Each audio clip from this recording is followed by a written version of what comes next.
नमस्कार, स्वागत है आपका। आप देख रहे हैं हमारा छत्तीसगढ़ और मैं हूं आपके साथ अनाया शर्मा। शुरुआत करेंगे बुलेटिन की छत्तीसगढ़ की तमाम अहम खबरों के साथ। सुरक्षा बलों की तरफ से लगातार नक्सलवाद के खिलाफ जंग जारी है। कई बार जवानों को अब कुर्बानी भी देनी पड़ती है। इसी के चलते आपको बता दें कि सुरक्षा बल की तरफ से लगातार कार्रवाई भी की जा रही है और आदिवासी समाज की नाराजगी का भी सामना करना पड़ता है। कई बार अपने ही घर में बैठे घुसपैठिए नक्सलवादियों के साथ देते हैं और ग्रामीणों को प्रशासन के खिलाफ कर देते हैं। ऐसा ही कोंडागांव में भी हुआ। बता दें कि 10 मई को पुलिस और नक्सलियों के बीच मुठभेड़ हो गई, जिसको लेकर आदिवासी समाज ने फर्जी बताकर पुलिस का विरोध किया है।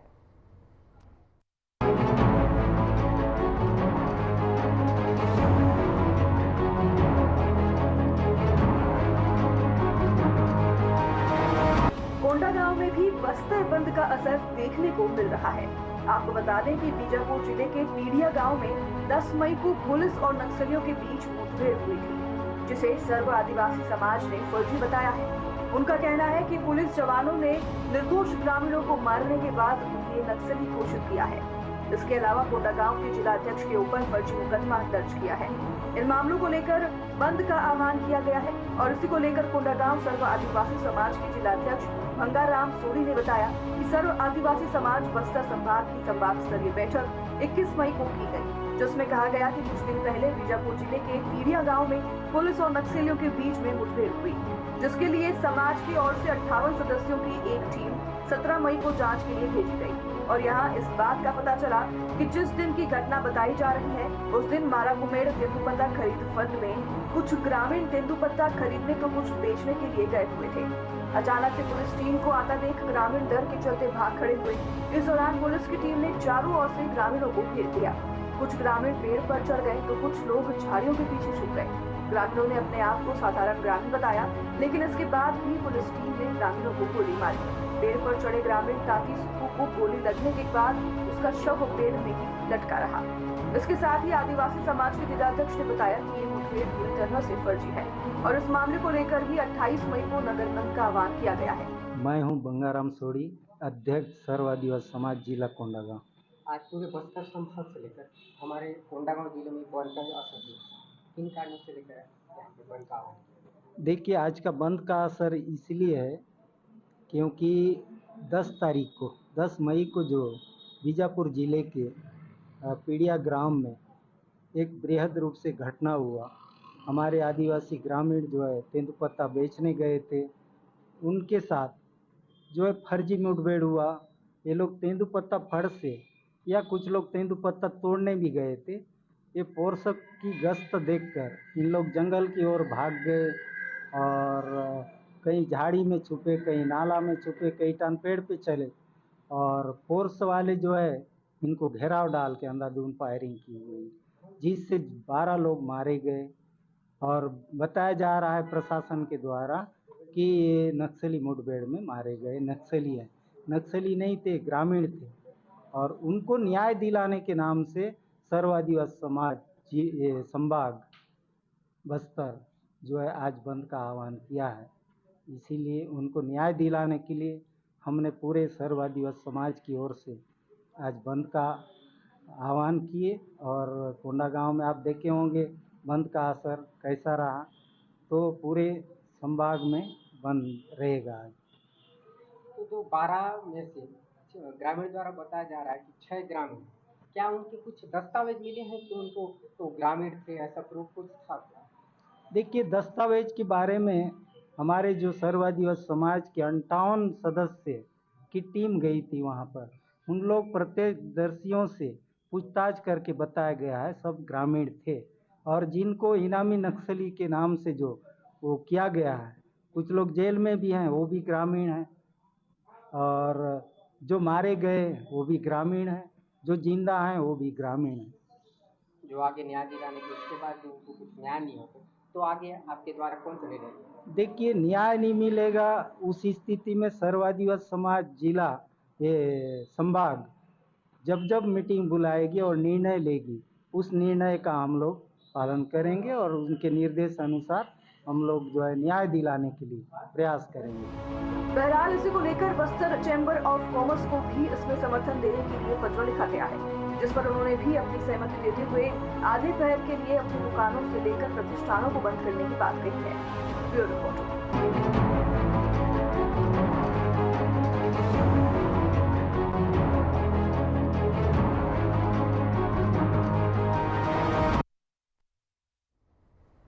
ग्राम अहेरी में नर्सरी में गई 60 वर्षीय महिला की लू के चपेट में आने से मौत हो गई। मृत महिला का नाम भद्राबाई बताया जा रहा है, जो मनरेगा में पंजीकृत श्रमिक थी। मिली जानकारी के अनुसार महिला की नर्सरी में काम करने के दौरान चक्कर आने से मौत हुई है।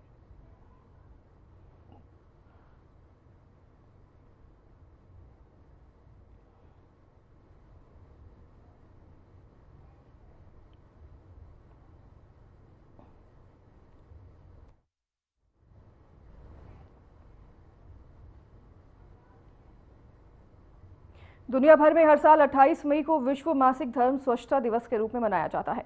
इसी को लेकर जगदलपुर में निशा स्वर फाउंडेशन और वाडा वेलफेयर ग्रुप ने रैली निकालकर लोगों को संदेश दिया। देखिए ये रिपोर्ट।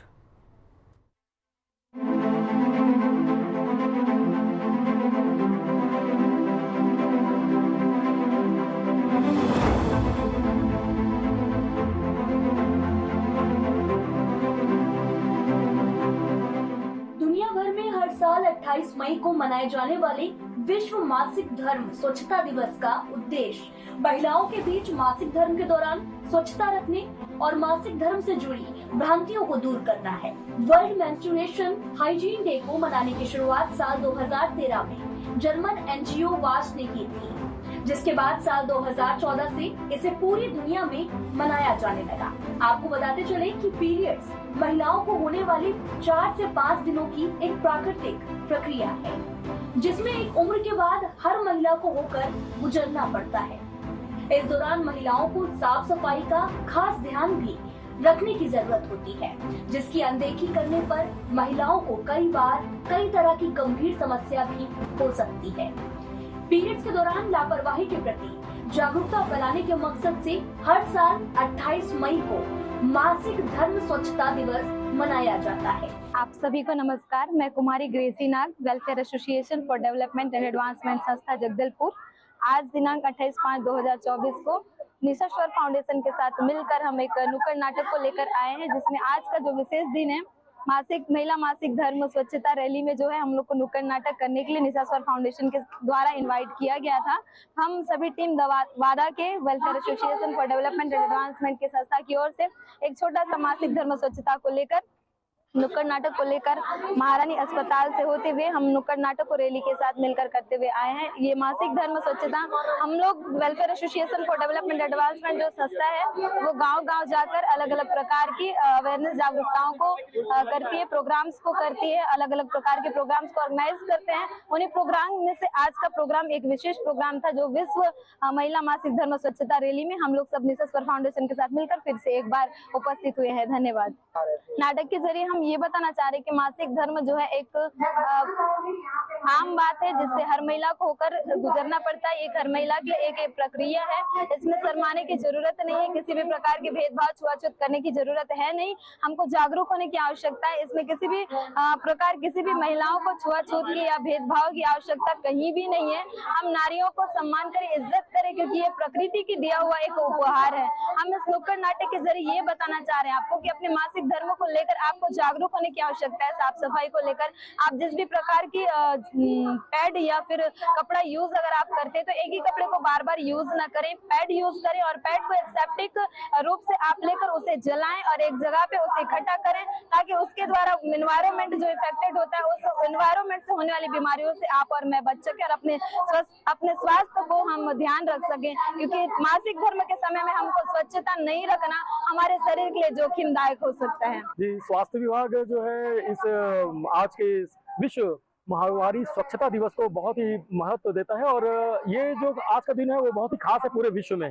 कि जिस तरह से इस दिवस को छुपाया जाता था या बहुत ही कह सकते हैं कि इसके बारे में बातें नहीं की जा सकती थी और न ही इसको उजागर किया जाता था, तो ये आज के समय में स्वास्थ्य विभाग जो है इसको उजागर करने के लिए, इसको प्रचार प्रसार करने के लिए और जागरूकता प्रदान करने के लिए आज शहर में ये कार्यक्रम का आयोजन किया है, जिसमें निशा स्वर फाउंडेशन के माध्यम से हम शहर में रैली और जागरूकता कार्यक्रम कर रहे हैं और लोगों को ये अवेयरनेस दे रहे हैं, जागरूकता दे रहे हैं कि जो मासिक धर्म है और जो हमारा उसकी स्वच्छता कितनी जरूरी है हमारे जीवन में। वहीं रैली में ड्यूटी कर रही महिला प्रधान आरक्षक सावित्री नेताम ने बताया कि हर परिस्थिति में ड्यूटी करनी ही पड़ती है। साथ ही उन्होंने अभिव्यक्ति ऐप के बारे में भी जानकारी दी और कहा कि ये ऐप हर किसी को अपने फोन में रखना है, जिससे कि किसी भी स्थिति में पुलिस की सहायता प्राप्त की जा सके।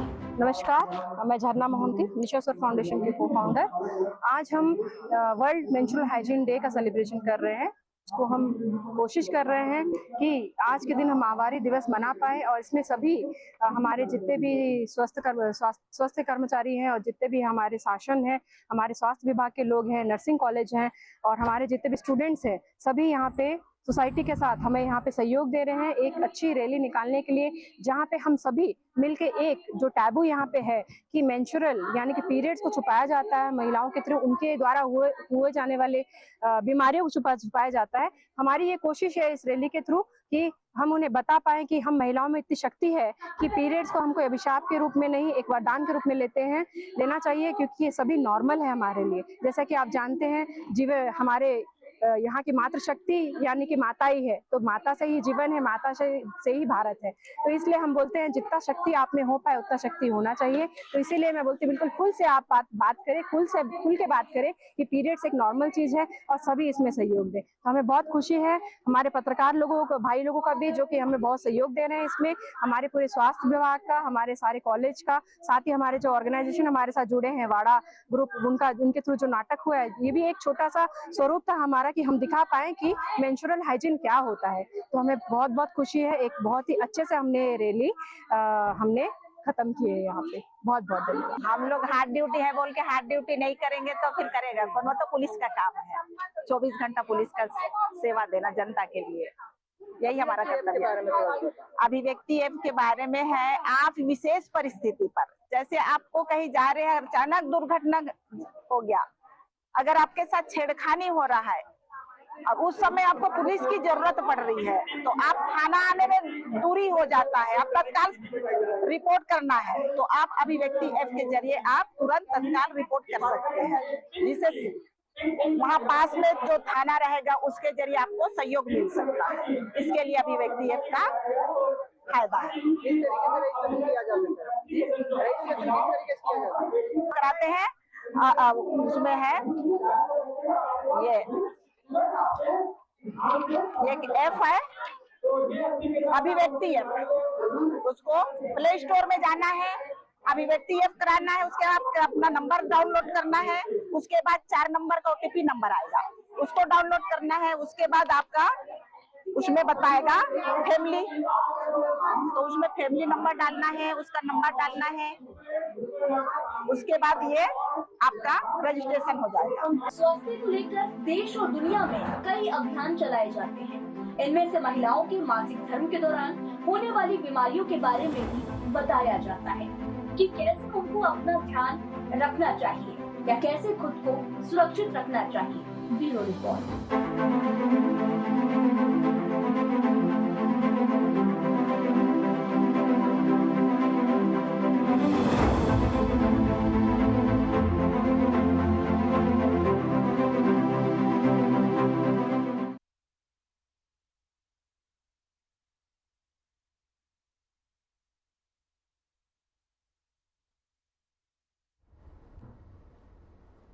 तो वहीं भिलाई के सेक्टर 6 सड़क नंबर 9 निवासी बाई अनुराधा ने फांसी लगाकर आत्महत्या कर ली। परिजनों ने बताया कि पिछले कुछ दिनों से महिला इस बात को लेकर परेशान थी कि उसके पड़ोस में ही रहने वाला एक नाबालिग लड़का उन्हें उसकी बेटी की अश्लील तस्वीरें वायरल करने की धमकी दे रहा था और कई दिनों से ब्लैकमेल कर रहा था। इन सब बातों से परेशान होकर महिला ने आत्महत्या कर ली।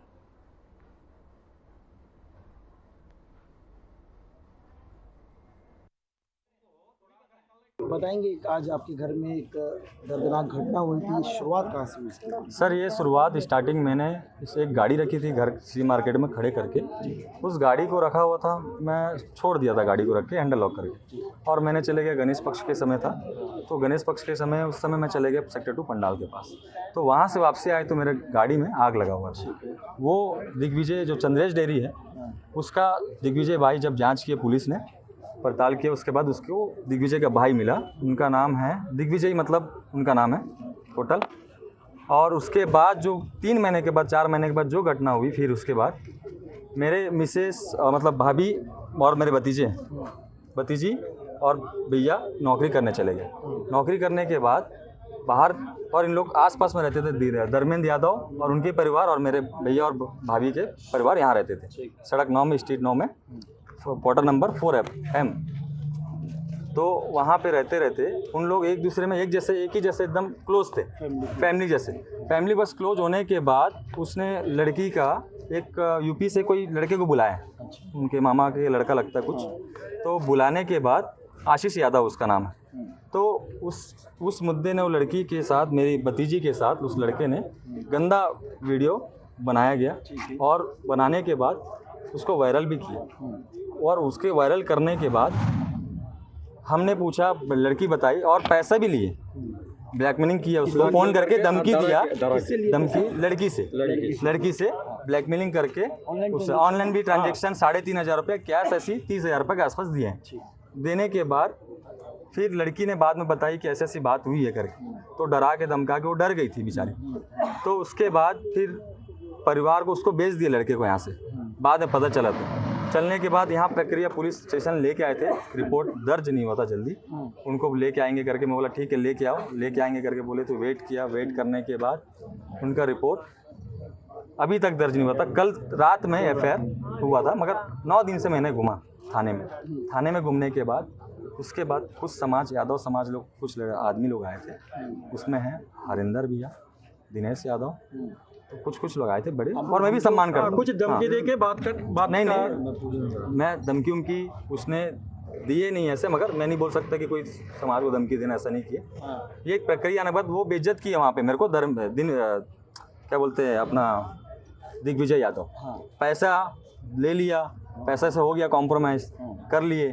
तो ये होने के बाद ये घटना भाभी को पता चला, दूसरे दिन ऐसा हुआ कि मैं नहाने जा रही हूँ घर, सामान पैक करवाती हूँ करके बोली, तो 4 बजे करीब ये घटना फांसी लगा ली मेरे भाभी। आज की घटना ये 4 बजे हुआ।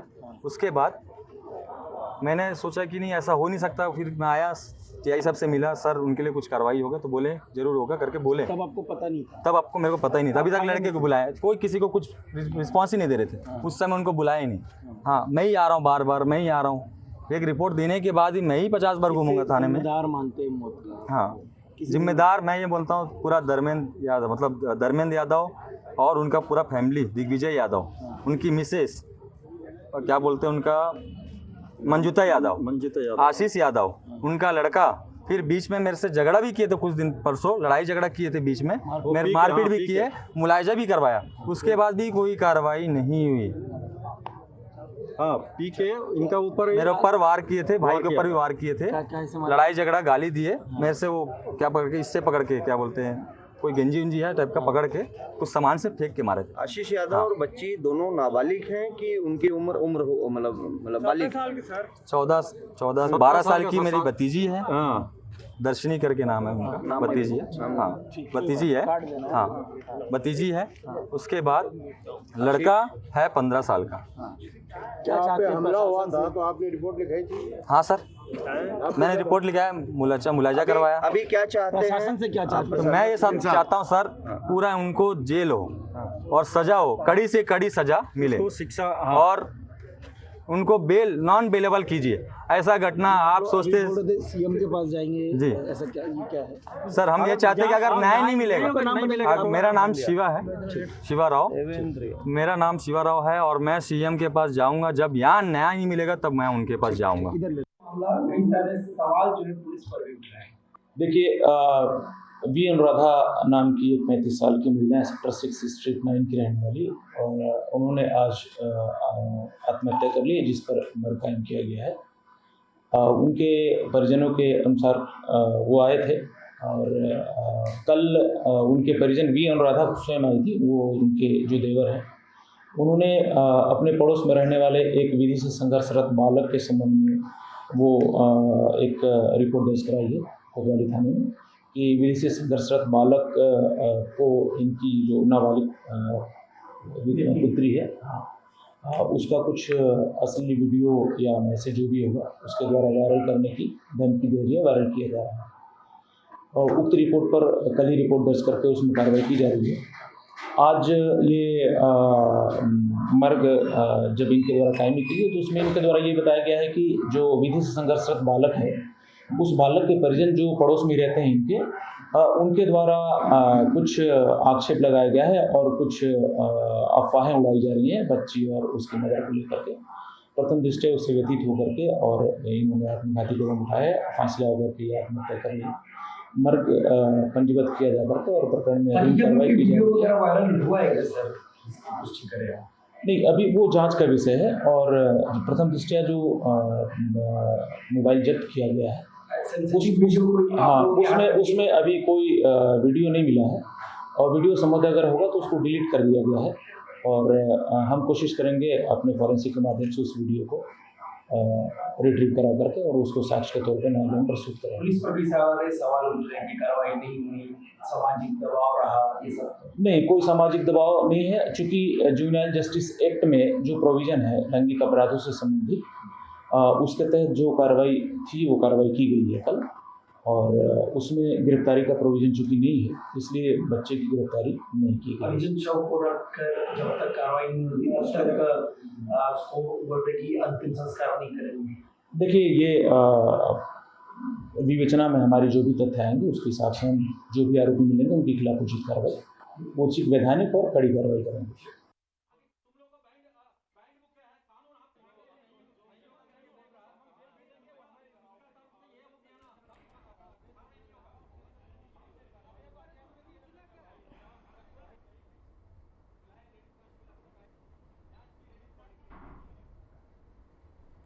चलिए आगे बढ़ेंगे खबरों में। रीना बाबा साहेब कंगाले ने रायपुर के नवीन विश्राम गृह में आयोजित मतगणना प्रेक्षकों के प्रशिक्षण कार्यक्रम को संबोधित करते हुए कहा कि मतगणना प्रेक्षक काउंटिंग ऑब्जर्वर की एक भूमिका मतगणना के दौरान अत्यधिक महत्वपूर्ण होती है।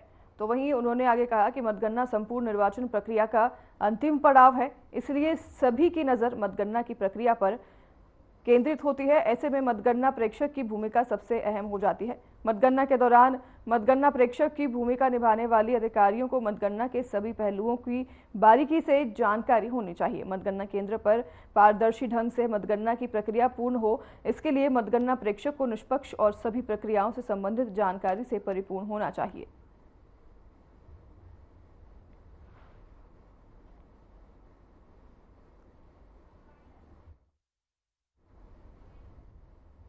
हमारे छत्तीसगढ़ के इस बुलेटिन में फिलहाल हमारे साथ बस इतना ही। नमस्कार।